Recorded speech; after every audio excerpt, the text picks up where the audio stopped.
Hello everyone. Today I want to talk calmly, clearly and without emotions about a story that has been widely discussed online over the past few days. I am talking about the live streamer Vitaly, who holds a Russian passport and a US green card, and about the news that he was deported from the Philippines to Russia last Saturday. I've read many articles, posts, and especially comments about this situation, and honestly, it feels like a lot of people are reacting emotionally without really understanding how things work in real life. So in this video, I'm not here to defend anyone, I'm not here to attack anyone, and I'm definitely not here to push politics. I just want to calmly explain some facts and add a bit of real-life perspective. First of all, let me say this very clearly. I do not support what Vitaly did in the Philippines.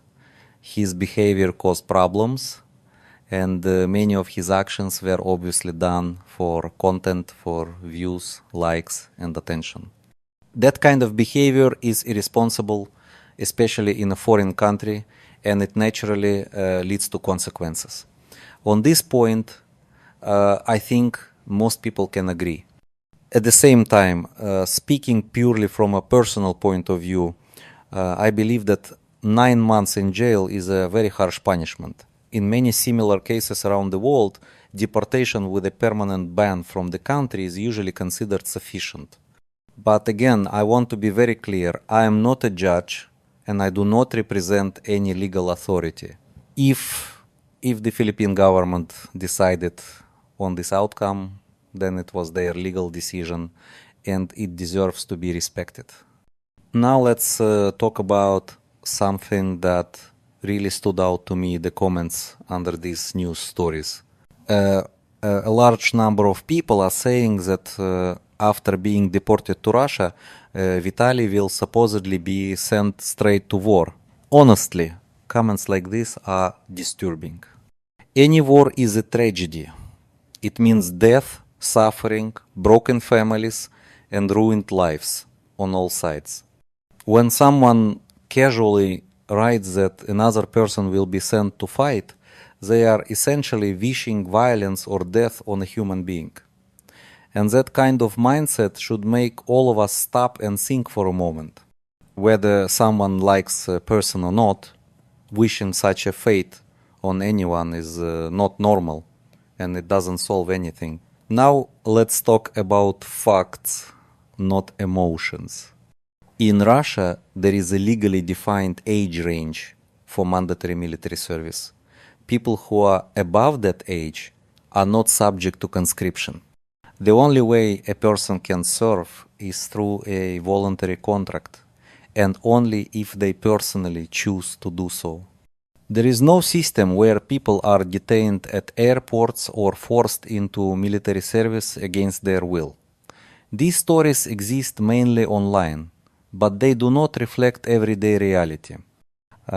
Another thing I want to address is the common belief that all Russians support war. This is simply not true. Just like in any country, people have very different opinions. Many people do not support violence and just want to live normal lives, working, raising families, and staying out of politics. Media narratives and real life are often very different things. Eastern Europe, in general, is a very complex region with a long and complicated history. Many people share cultural roots, family connections, and languages across borders. This reality cannot be reduced to simple slogans or emotional social media comments. Real life is always more nuanced than that. Now, let's get back to the deportation itself. According to publicly available information, Vitaly arrived in Russia through the city of Irkutsk. This is Siberia, and yes, it is extremely cold there, especially in winter.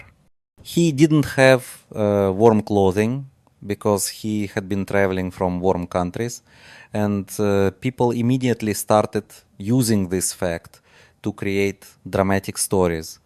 But here is the important part. Arriving in a cold city does not mean a person is forced to stay there.